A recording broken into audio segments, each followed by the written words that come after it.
जय श्री राम। कृष्णाय वासुदेवाय च देवकी नंदनाय च नंदगोपकुमाराय गोविंदाय नमो नमः। भक्ति भक्त भगवंत गुरु चतुर्नाम बापू एक, इनके पग वंदन करूं देना विघन अनेक। गुरुर्ब्रह्मा गुरुर्विष्णु गुरुर्देवो महेश्वरा, गुरुर् साक्षात् परब्रह्म तस्मै श्री गुरुवे नमः। वर्णानामर्थसङ्घानां रसानां छन्दसामपि मङ्गलानां च कर्तारो वन्दे वाणी विनायको। भवानी शङ्करो वन्दे श्रद्धा विश्वासरूपिणो, याभ्यां विना न पश्यन्ति सिद्धा स्वान्तस्थमीश्वरम्। जय सिया राम। अब सभी प्यारे भक्तों को मेरा जय सिया राम। सभी को मेरी बात अच्छी लगे तो चैनल को लाइक एंड सब्सक्राइब करना, और ना अच्छी लगे तो उसको डिसलाइक कर देना, कोई प्रॉब्लम नहीं है। आज मानस जी की बहुत ही सुंदर चौपाई है, जिसमें तुलसीदास बाबा यहाँ व्याख्या कर रहे हैं कि ढोल गवार शूद्र पशु नारी, ढोल गवार शूद्र पशु नारी, सकल ताड़ना के अधिकारी। सबसे पहले हमें ताड़ना का अर्थ समझना होगा।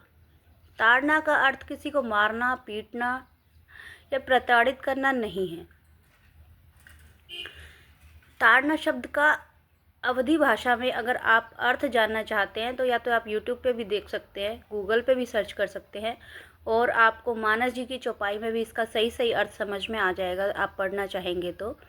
और ताड़ना शब्द का अर्थ होता है जांचना परखना। जैसे हम बोलते हैं ना कि हम उसको देखते ही ताड़ गए, हमने उसको देखते ही ताड़ लिया।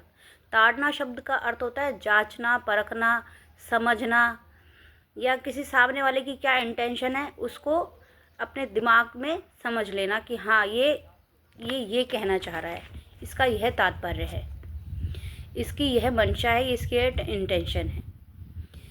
तो अवधी भाषा के अनुसार जो ये सारी रामचरितमानस जी है, ये चौपाइयाँ जो भी लिखी हुई है सारी अवधी भाषा में लिखी हुई है। तो उसके अनुसार, अवधी भाषा के अनुसार ताड़ना शब्द का अर्थ बनता है देखना, परखना, जांचना, ना कि मारना। अतः ढोल गवार, तो सबसे पहले हम ढोल का अर्थ समझते हैं। जो ये ढोल हम बजाते हैं ना ब्याह शादियों में, शादी फंक्शंस में, उसको जब तक हम पहले अच्छे से जांच परख ना ले कि वो सही बज रहा है कि नहीं बज रहा, कहीं ऐसा ना हो कि बाद में जाके प्रॉब्लम हो जाए, तो हम उसको एक बार देखते हैं ना। उसी तरह से वहाँ पर ताड़ना का अर्थ यही है कि उसको एक बार सही सही चेक कर लेना कि वो सही से बज रहा है कि नहीं बज रहा। हर शब्द का एक जगह, हर शब्द का हर जगह एक ही अर्थ नहीं हो सकता। और ये मैं नहीं कह रही, ये शास्त्रों में कही हुई बातें हैं। शास्त्रों का अध्ययन कीजिए, सब कुछ पता चल जाएगा। गवार, ढोल, ढोल को हमने पीट पाट के चेक कर लिया, एक बार उसको बजाकर चेक कर लिया कि हाँ कि ये सही है कि नहीं है। पीटने का अर्थ उसको ऐसा नहीं कि बहुत बुरी तरह उसको इतना पीटा कि वो फट ही गया, ऐसा कोई नहीं पीटता, ये सभी जानते हैं कि एक बार उसको बजाकर चेक कर लिया कि वो सही से बज रहा है कि नहीं बज रहा है। जब भी हम शादी ब्याह में जैसे गीत संगीत होते हैं, जैसे लेडीज़ें वगैरह संगीत करती है, तब उस समय ढोलक बजाती है ना, तो पहले उसको एक बार चेक कर लेती हैं कि ऐसा ना हो कि बजाते समय ये फट ही जाए। तो एक बार इसको चेक कर लेते हैं कि ठीक से काम कर रहा है कि नहीं कर रहा है। गवार, गवार शब्द का ये अर्थ नहीं है कि अनपढ़ व्यक्ति गवार है, नहीं नहीं नहीं, अनपढ़ व्यक्ति इससे कोई इसका तात्पर्य नहीं है। यहाँ पर अनपढ़ और पढ़े लिखे का कोई भी ऐसा कोई मतलब नहीं है कि अनपढ़ है तो उसको मारा पीटा जाएगा, नहीं नहीं नहीं, ऐसा नहीं है। गवार शब्द अज्ञानी लोगों के लिए, वो कोई भी हो, स्त्री हो, पुरुष हो, बूढ़ा हो, बड़ा हो, बच्चा हो, कोई भी हो, जो अज्ञानी, ज्ञान के वशीभूत होकर कार्य कर रहा है, अर्थात वो यही नहीं समझ रहा कि उसे कब क्या बोलना है, किसके सामने बोलना है, या कोई ऐसा कार्य जिससे, कोई भी ऐसा अनैतिक कार्य जिससे कि वो खुद का भी बुरा कर ले या दूसरों का बुरा कर ले, वो होता है गवार। उसको यही नहीं पता कि मुझे कब क्या बोलना है। शूद्र, शूद्र यहाँ पर किसी जाति विषय को लेकर नहीं कहा गया, विशेष जाति को, जाति से तो कोई मतलब ही नहीं था, क्योंकि श्री रामचंद्र जी के जीवन में जाति का तो कोई मतलब ही नहीं था। वो भिलनी से भी मिले, शबरी माता भिलनी थी था, निषाद राज से भी मिले, वो भी दलित थे। तो जाति का तो कोई वर्णन ही नहीं है यहाँ पर। यहाँ पर सीधा सीधा एक मतलब है शूद्र, मतलब शूद्र का तात्पर्य अगर आप ये लीजिए कि सु उदर, जिसका उदर अच्छा है। उदर मतलब जिसके पेट में, जिसके मन में किसी तरह का छल नहीं है, कपट नहीं है, कोई दुर्भावना नहीं है। तो एक सुपरविजन होता है ना कि हम सामने वाले को देखते हैं कि भाई ये सही से काम कर रहा है कि नहीं कर रहा है, या कोई कमी तो नहीं है। किसी के भी काम को जांचना परखना, यहाँ पे जाति विशेष का कोई बात ही नहीं कही गई।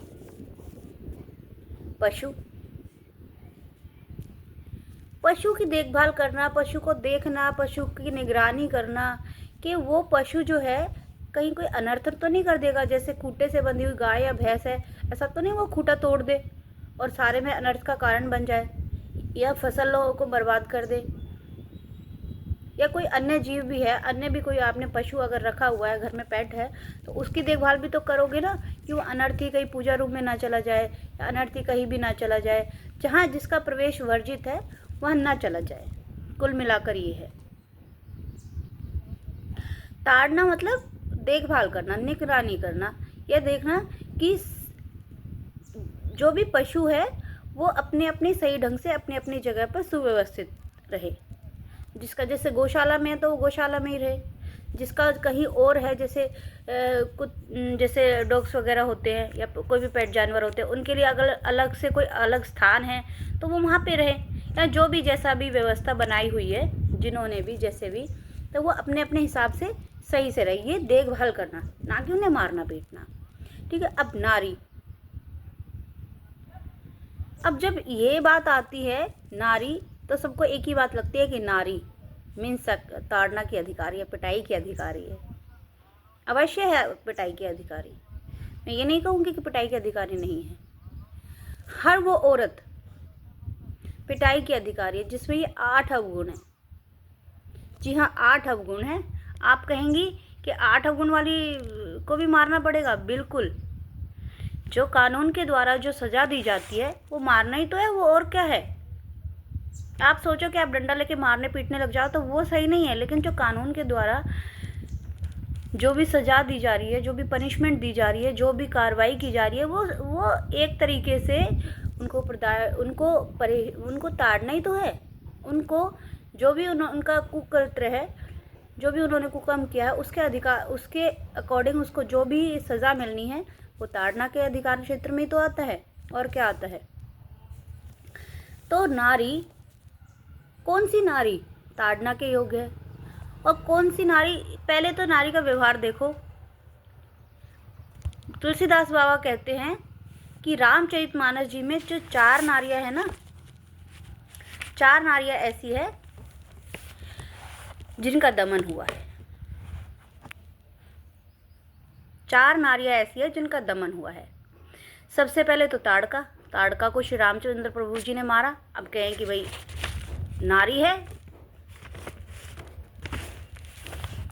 तो उनको मारा पीटा नहीं जाएगा, तो उनका वध किया। क्यों? पहले उनका स्वभाव देखो, उनके गुणों को देखो, वो कैसी हैं वो देखो, और जो जैसा जिसका अधिकारी होगा वो तो उस दशा को प्राप्त होगा ही होगा। फिर मंत्रा ने कुचक्र रचा। भरत जी के मन में इतनी ग्लानि हो गई, इतनी ग्लानि भर गई कि उनकी ग्लानि का वर्णन नहीं किया जा सकता। मैं आज ही अयोध्या कांड के इसी चौपाई का, इसी प्रसंग का अध्ययन कर रही थी, स्वाध्याय कर रही थी, तो उस परिस्थिति का, उस स्थिति का वर्णन करना इतना दुखदाई और इतना परेशान करने वाला है, ये कहा ही नहीं जा सकता। वो सबको कह रहे हैं कि त्रिवेणी संगम में जब वो नहाते हैं तो माता सरस्वती और यमुना महारानी से प्रार्थना करते हैं, कहते हैं कि मेरे मन में कोई भी कपट भाव नहीं है, मैं कैसे अपनी मन की व्यथा को दूर करूं, कैसे समझाऊं कि इसमें मेरा कोई रोल नहीं है, मैंने कुछ नहीं किया। तब वाणी प्रकट हुई और कहती हैं कि हम जानते हैं भरत, तुम्हारा इसमें कुछ भी कपट नहीं है। जो कपट हुआ वो सरस्वती जी की से वजह से हुआ। सरस्वती ने बुद्धि फेर दी मंत्रा की, मंत्रा ने जाके कैकेयी को की बुद्धि हरण कर ली। एकदम विश्वास पात्र बनकर कैकेयी की बुद्धि फेर ली। शास्त्रों का अध्ययन करेंगे तो आपको स्पष्ट मेरी बात का समझ में आएगी कि क्या कहा मैंने और मैं क्या कहना चाहती हूँ।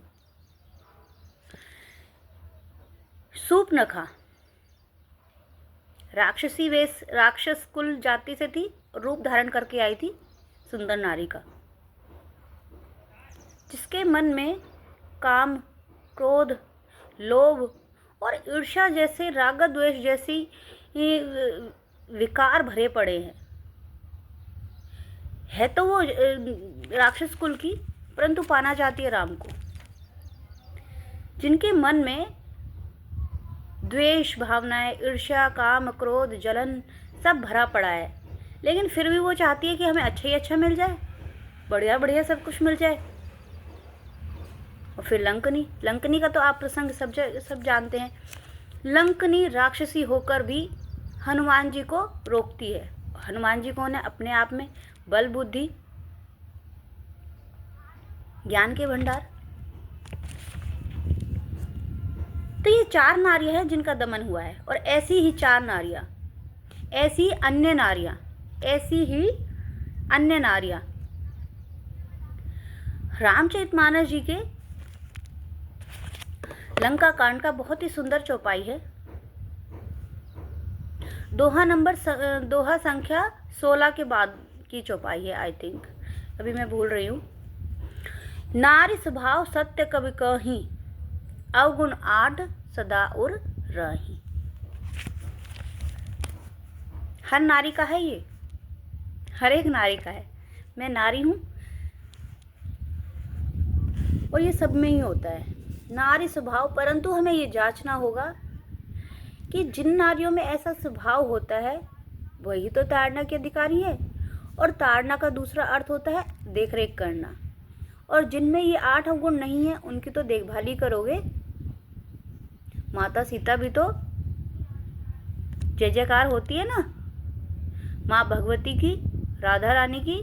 क्यों? अगर सभी नारियों को एक ही आँख से देखा जाएगा तो ये तो अच्छा नहीं है। परंतु कुछ नारियाँ ऐसी है, अब आप स्वभाव से पता कर लीजिए कि किसका कैसा स्वभाव है। साहस, जरूरत से ज़्यादा साहस होना,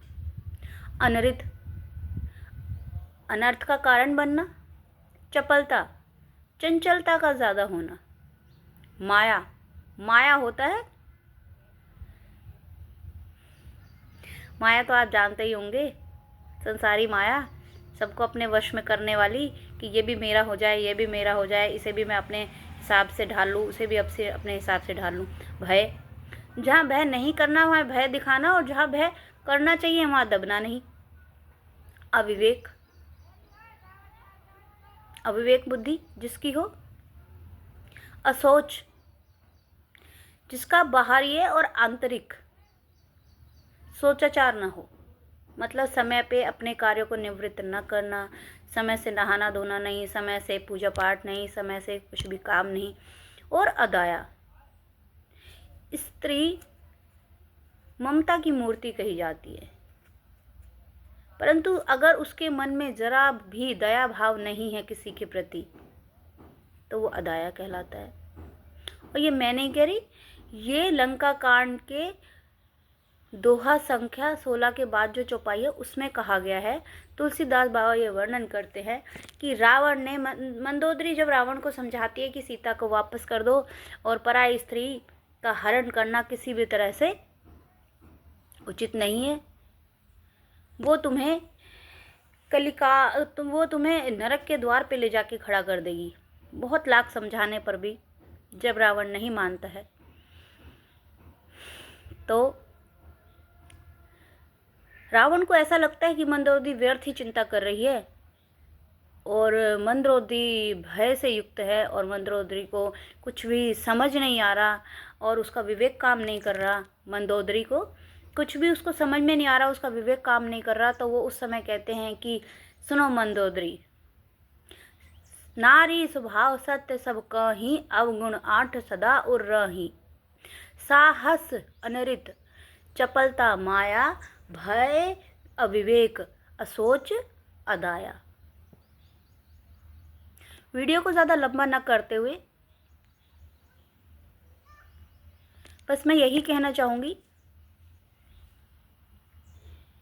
कि यहाँ ताड़ना शब्द का जो गलत अर्थ लिया गया है उसकी एक बार से दोबारा से सोचना चाहिए हमें और देखना चाहिए।